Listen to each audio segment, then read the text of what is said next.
got that. Right.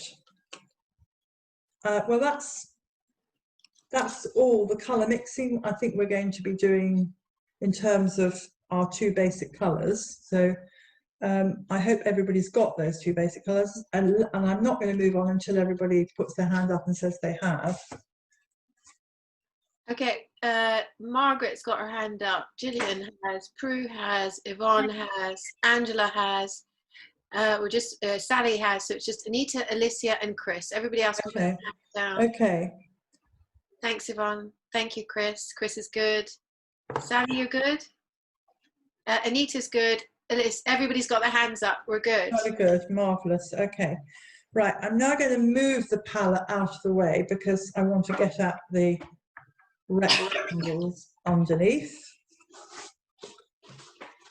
Right. Okay. Now, I just think this is, we're going to work on a combination of these two little sheets that I showed you at the beginning.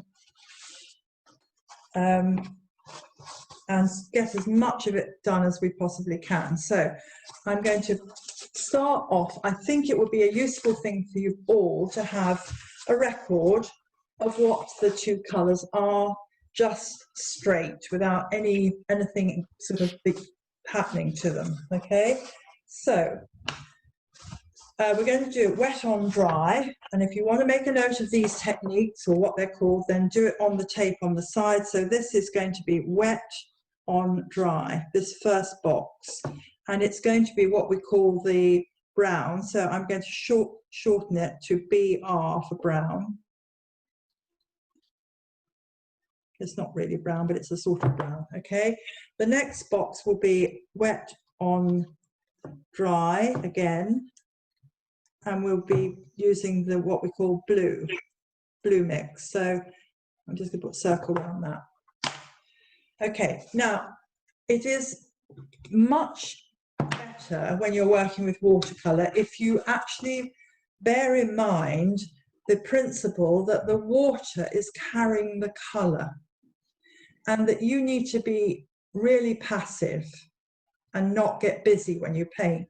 And I know probably through years and years of having done painting, I'm talking about you, not me, the sort of tendency may well be to think you've got to fill in a box or make lots of brush strokes in order to do that. So I'm going to show you again, and I know some of you probably already know this. First of all, I would like to have my board at slightly at an angle, so I put some masking tape underneath it.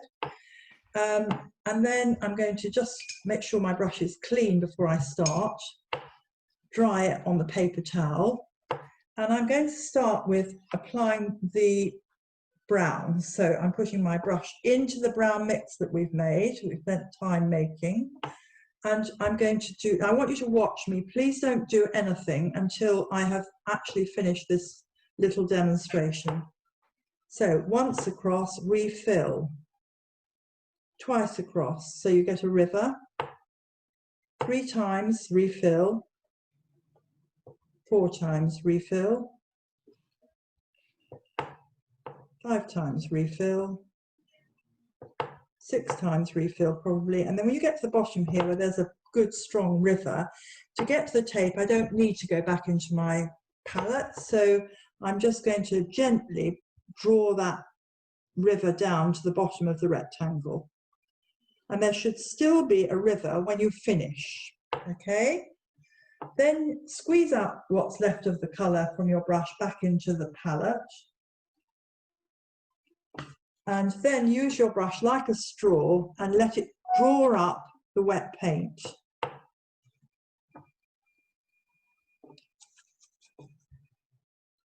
So can we all do that, please? So just to check, this is an A4 piece of paper, isn't it? Yes. Okay, because it's quite a big box, isn't it? Sorry? It's a big box. You need a big box. Okay.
Right, I'm going to move on to the next box. Is everybody's point ready? Yeah. I'll check. Hands up if you're ready. Okay, well, wash your brush out. We still need Anita and Chris. Okay, the rest of you just clean your brush out in readiness to do the blue. Now, while waiting for the other two just to finish off, I'll just say that if you have followed what I did, you should end up with a perfectly flat piece of colour. No streaks, no edges, no tide marks.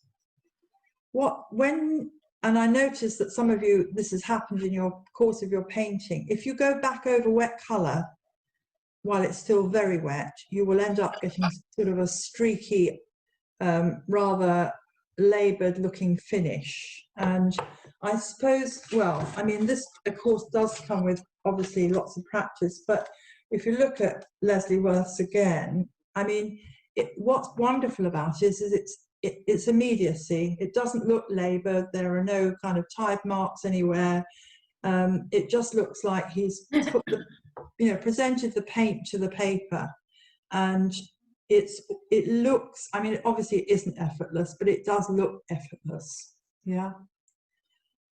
So, right, the next one we're going to do, and I hope Chris and Anita are ready. Are you ready, both of you? Yeah. Really good. Again, just repeat, so you can either watch me or go straight into it, fill your brush up with the blue colour, and then do exactly the same as we did with the brown, go across, refill. And don't be tempted to try and fill in bits you've missed. Just make sure that you get the paint going right the way across, and there's plenty of it on the paper. Until you get down to the bottom, and then you can use up what's left.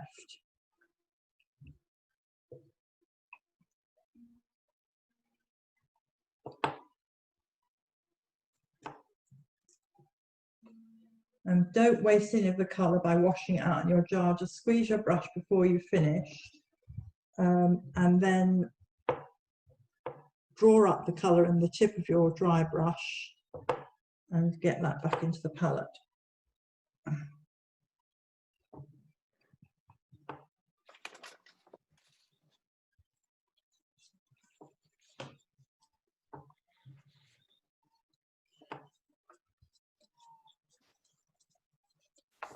Now, while you're doing this, I just mentioned that looking at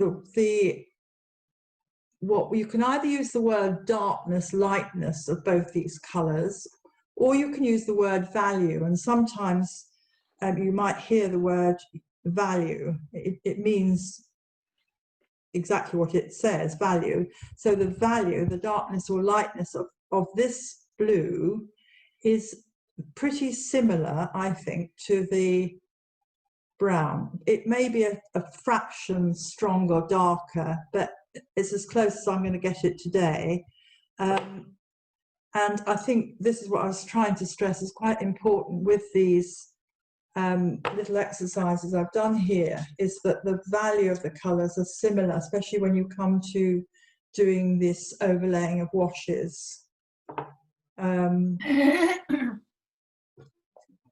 In the one that we did yesterday, this last little exercise here, these two here, which were wet into dry, which is what we started with, you get these beautiful colours occurring where you overlay one colour on top of the other if the values are similar. Okay. Now, again, for the record, it's probably a good idea to we've called this brown, but you could call it one brown, which means one wash of brown, and one blue, which means one wash of blue.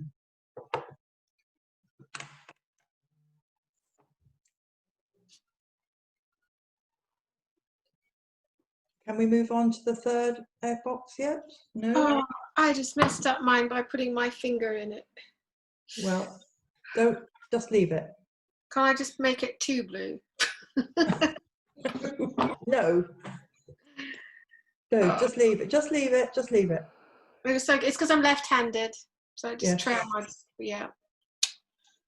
Oh, it was so pristine.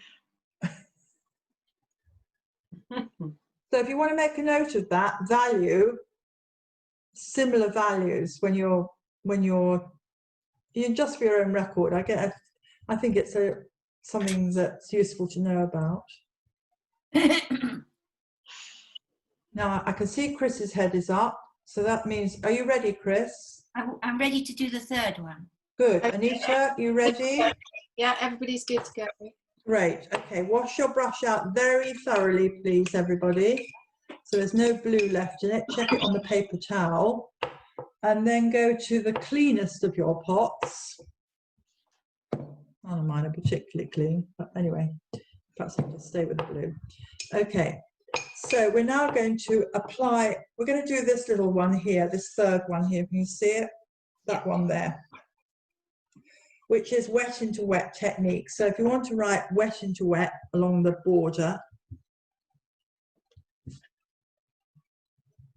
and that literally means what it is. So we're going to actually, I'm going to leave a little bit of the paper without water on it where this is an imaginary sky with an imaginary cloud, and the white here represents the top of the cloud, and there's another bit down the bottom here.